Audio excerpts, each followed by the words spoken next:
My son Adam came to us the other day and said that he wanted to learn how to cut hair. We were so excited that he wanted to do something other than play video games, so we quickly Googled youth barber class. To our surprise, there was one program just a few miles away called the Junior Barber Academy.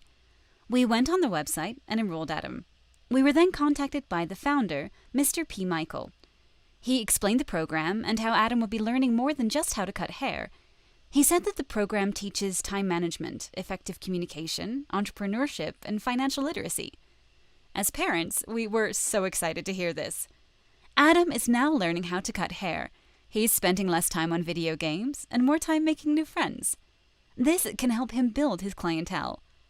Mr. P.Michael has taught Adam the impact that his new skill can have and how helping others is a true reward.